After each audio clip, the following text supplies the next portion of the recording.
Alright, so I'm reading Wuthering Heights, Chapter 18. The 12 years continued. Mrs. Dean, following that dismal period, were the happiest years of my life.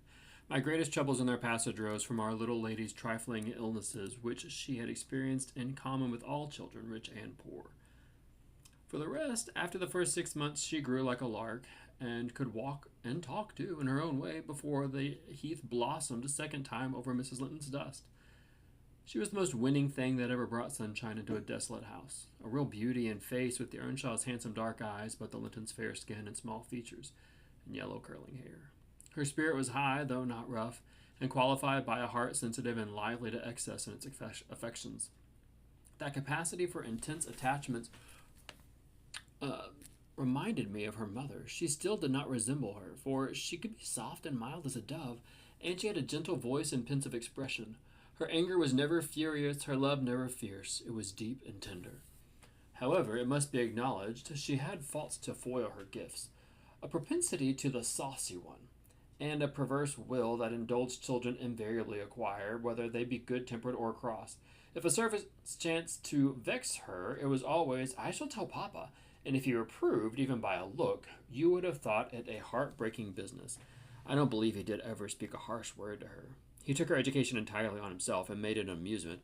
Fortunately, curiosity and a quick intellect urged her into an apt scholar. She learned rapidly and eagerly, and did honor to his teaching. Till she reached the age of 13, she had not once been beyond the range of the park by herself. Mr. Linton would take her with him a mile or so outside on rare occasions, and he trusted her not to no one else. Gimmerton was an unsubstantial name in her ears, the chapel the only building she had approached or entered except her own home. Wuthering Heights and Mr. Heathcliff did not exist for her. She was a perfect recluse, and apparently perfectly contented. Sometimes, indeed, while surveying the country from her nursery windows, she would observe, "Ellen, how long will it be before I can walk to the top of those hills? I wonder what lies on the other side. Is it the sea?" "No, Miss Cathy," I would answer. "It is hills again, just like these." "And what are those golden rocks like when you stand under them?" she once asked.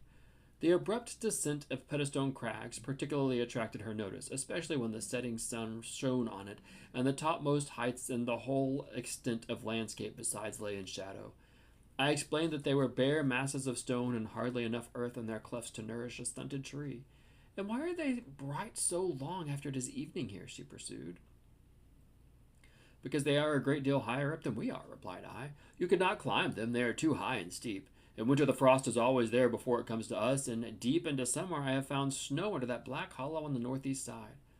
"Oh, you have been on them," she replied gleefully. "Then I can go too when I am a woman.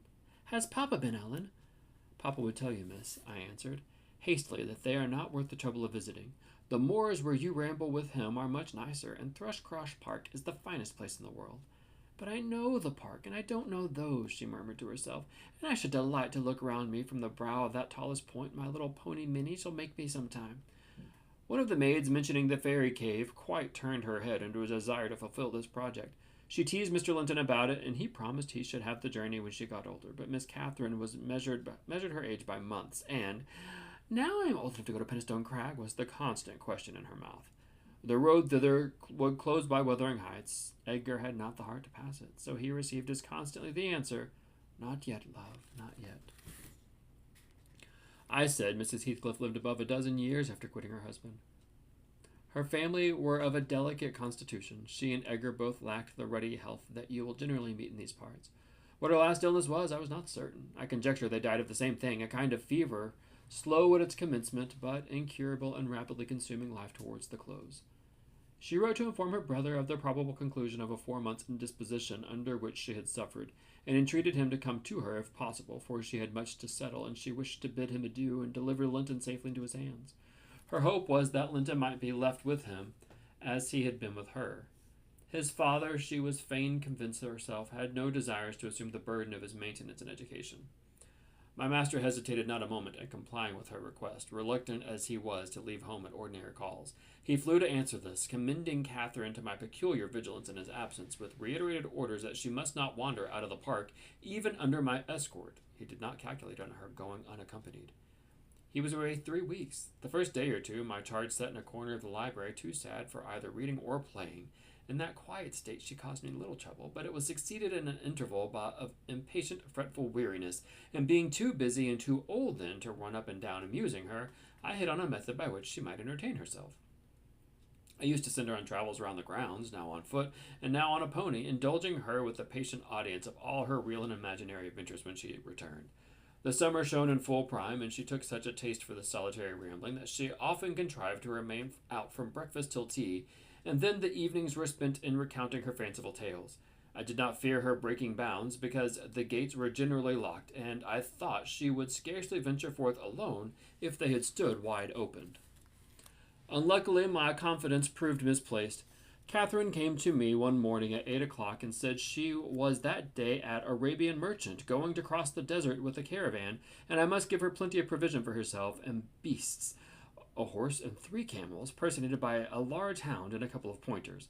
I got together good store of dainties and slung them in a basket on one side of the saddle, and she sprang up as gay as a fairy, sheltered by her wide-brimmed hat and gauze veil from the July sun, and trotted off with a merry laugh, mocking my cautious counsel to avoid galloping and come back early.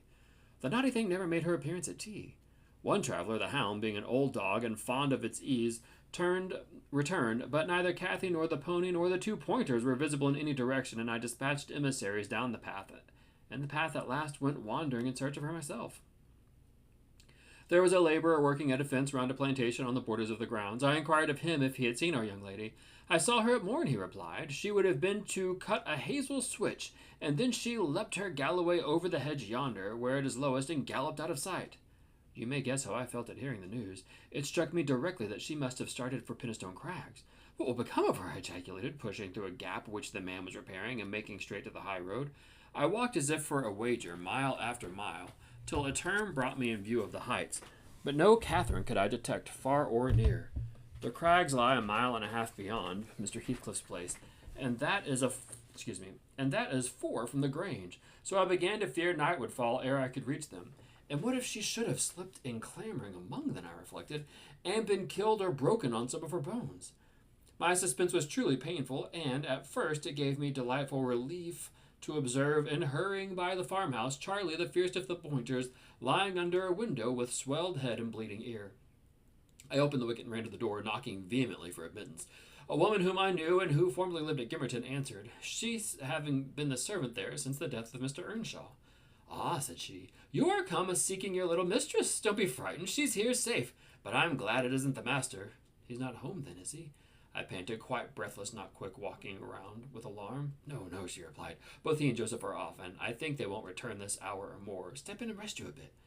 I entered and beheld my stray lamb seated on the hearth, rocking herself in a little chair that had been her mother's when a child. Her hat was hung against the wall, and she seemed perfectly at home, laughing and chattering in the best spirits imaginable. To Hareton, now a great strong lad of 18, who stared at her with confidence and curiosity and astonishment, comprehending precious little of the fluent succession of remarks and questions which her tongue never ceased pouring forth. Very well, miss, I exclaimed, concealing my joy under an angry countenance. This is your last ride till your papa comes back. I'll not trust you over the threshold again, you naughty, naughty girl. Ah, Ellen, she cried, gaily jumping up and running to my side. I shall have plenty of story to tell tonight, and you've so found me out. Have you ever been here in your life? Put that hat on and come home at once, said I. I'm dreadfully grieved at you, Miss Cathy. You've done extremely wrong. It's no use pointing and crying. That won't repay the trouble I've had in scouring the country looking for you. To think how Mr. Linton charged me to keep you in, and you stealing off so. It shows you are a cunning little fox, and nobody will put faith in you any more. What have I done? Sobbed she, instantly checked. Papa charged me nothing. He'll not scold me, Ellen. He's never cross like you. Come, come, I repeated. I'll tie the riband. Now let me have no petulance. Oh, for shame! You, 13 years old and such a baby! This exclamation was caused by her pushing the hat from her head and retreating to the chimney out of my reach. Nay, said the servant, don't be hard on the bonny lass, Mrs. Dean. We made her stop. She'd fain have ridden forwards, afeard you should be uneasy. But Hareton offered to go with her, and I thought he should. It's a wild road over the hills. Hareton, during the discussion, stood with his hands in his pockets, too awkward to speak, though he looked as if he did not relish my intrusion. How long am I to wait? I continued, disregarding the woman's interference. It will be dark in 10 minutes. Where is the pony, Miss Cathy? And where is Phoenix? I shall leave you unless you be quick, so please yourself. The pony's in the yard, she replied, and Phoenix is shut in there. He's bitten. And so is Charlie. I was going to tell you all about it, but you are in a bad temper and don't deserve to hear. I picked up her hat and reproached to reinstate it. But perceiving that the people of the house took her part, she commenced capering round the room, and on my giving chase, ran like a mouse over and under and behind the furniture, rendering it ridiculous for me to pursue. Hareton and the woman laughed, and she joined them, and waxed more impertinent still, till I cried in great irritation, "Well, Miss Cathy, if you were aware whose house this is, you'd be glad to get out of it." "It's your father's, isn't it?" said she, turning to Hareton. "Nay," he replied, looking down and blushing bashfully. He could not stand a steady gaze from her eyes, though they were just his own. "Whose, then? Your master's?" she asked. His color deepened. With a different feeling, muttered on oath, and turned away. "Who is the master?" continued the tiresome girl, appealing to me. "He talked about our house and our folk. I thought he had been the owner's son, and he never said miss. He should have done, shouldn't he, if he's a servant?" Hareton grew black as a thundercloud at this childish speech. I silently shook my questioner, and at last succeeded in equipping her for departure. "Now get my horse," she said, addressing her unknown kinsman, as she would one of the stable boys at the Grange. "And you may come with me. I want to see where the goblin hunters rise in the marsh, and to hear about the fairishes, as you call them. But make haste. What's the matter? Get my horse, I say." "I'll see thee damned before I be thy servant," growled the lad. "You'll see me what?" asked Catherine, surprised. "Damned, thou sousy witch," he replied. "There, Miss Cathy, you see you've got into pretty company," I interposed. "Nice words to be used to a young lady. Pray don't begin to dispute with him. Come, let us seek for Minnie ourselves and be gone." "But Ellen," cried she, staring, fixed in astonishment, "how dare he speak to me so? Mustn't he be made to as I ask him to do? You wicked creature, I shall tell Papa what you said. Now then." Hareton did not appear to feel this as a threat, so the tears sprung into her eyes with indignation. "You bring the pony," she exclaimed, turning to the woman, "and let my dog free this moment." "Softly, miss," answered the addressed. "You'll lose nothing by being civil. Though Mr. Hareton there be not the master's son, he's your cousin, and I was never hired to serve you." "He, my cousin?" cried Cathy with a scornful laugh. "Yes, indeed," responded her reprover. "Oh, Ellen, don't let them say such things," she pursued in great trouble. "Papa has gone to fetch my cousin from London. My cousin is a gentleman's son. That, my—" She stopped and wept outright, upset at the bare notion of relationship with such a clown. "Hush, hush," I whispered. "People can have many cousins, and of all sorts, Miss Cathy, without being any worse for it. Only they needn't keep their company if they be disagreeable and bad." He's not my cousin, Ellen," she went on, gathering fresh grief from reflection, and flinging herself into my arms for refuge from the idea. I was much vexed at her and the servant for this mutual revelation. Having no doubt of Linton's approaching arrival, communicated by the former being reported to Mr. Heathcliff, and feeling as confident that Catherine's first thought of her father's return would be to seek an explanation of the latter's assertions concerning her rude-bred kindred. Hareton, recovering from his disgust at being taken for a servant, seemed moved by her distress, and having fetched the pony round to the door, he took to propitiate her a fine crooked-legged terrier whelp from the kennel, and putting her into the hand, bid her to whisht, for he meant not. Pausing in her lamentations, she surveyed him with a glance of awe and horror, then burst forth anew. I could scarcely refrain from smiling at his antipathy at the poor fellow, who was a well-made athletic youth, good-looking in features and stout and healthy, but attired in garments befitting his daily occupations at working on the farm and lounging among the moors after rabbits and game. Still, I thought I could detect in his physiognomy a mind owning better qualities than his father ever possessed. Good things lost amid a wilderness of weeds, to be sure, whose rankness far overtopped their neglected growth. Yet, notwithstanding evidently a wealthy soil that might yield luxuriant crops under other unfavorable circumstances. Mr. Heathcliff, I believe, had not treated him physically ill, thanks to his fearless nature, which offered no temptation to that course of oppression. It had none of the timid susceptibility that would have given zest to ill treatment, in Heathcliff's judgment. He appeared to have bent his malevolence on making him a brute. He was never taught to read or write, never rebuked for any bad habit which did not annoy his keeper, never led a single step towards virtue, or guarded by a single precept against vice. And from what I heard, Joseph contributed much to his deterioration by a narrow-minded partiality which prompted him to flatter and pet him as a boy, because he was the head of the old family. And as he had been in the habit of accusing Catherine Earnshaw and Heathcliff, when children, of putting the master past his patience and compelling him to seek solace and drink by what he termed their offald ways, so at present he laid the whole burden of Hareton's faults on the shoulders of the usurper of his property. If the lad swore, he wouldn't correct him. Now, however, culpably he behaved. He gave Joseph satisfaction, apparently, to watch him go to the worst lengths, He allowed that he was ruined, that his soul was abandoned to perdition. But then he reflected that Heathcliff must answer for it. Hareton's blood would be required at into perdition. But then he reflected that Heathcliff must answer for it. Hareton's blood would be required at his hands, and there lay immense consolation in that thought. Joseph had instilled into him a pride of name and of lineage. He would, had he dared, have fostered hate between him and the present owner of the Heights, but his dread of that owner amounted to superstition, and he confirmed his feelings regarding him to muttered innuendos and private communications. I don't pretend to be intimately acquainted with the mode of living customary in those days at Wuthering Heights. I only from hearsay, for I saw little. The villagers affirmed Mr. Heathcliff was near and a cruel, hard landlord to his tenants, but the house inside had regained its ancient aspect of comfort under female management, and the scenes of riot common in Hindley's time were not now enacted within its walls. The master was too gloomy to seek companionship with any people, good or bad, and he is yet. This, however, is not making progress with my story. Miss Cathy rejected the peace offerings of the terrier and demanded her own dogs, Charlie and Phoenix. They came limping and hanging their heads, and we set out for home sadly out of sorts, every one of us. I could not wring from my little lady how she had spent her day, except that, as I suppose, the goal of her pilgrimage was Penistone Crags, and she arrived without adventure to the gate of the farmhouse, when Hareton happened to issue forth, attended by some canine followers who attacked her train. They had a smart battle before their owners could separate them. That formed an introduction. Catherine told Hareton who she was and where she was going, and asked him to show her the way, finally beguiling him to accompany her. He opened the mysteries of the fairy cave and 20 other queer places, but being in disgrace, I was not favored with a description of the interesting objects she saw. I could gather, however, that her guide had been a favorite till she hurt his feelings by addressing him as a servant, and Heathcliff's housekeeper hurt hers by calling him her cousin. Then the language he had held to her rankled in her heart. She who was always love and darling and queen and angel with everybody at the Grange, to be insulted so shockingly by a stranger.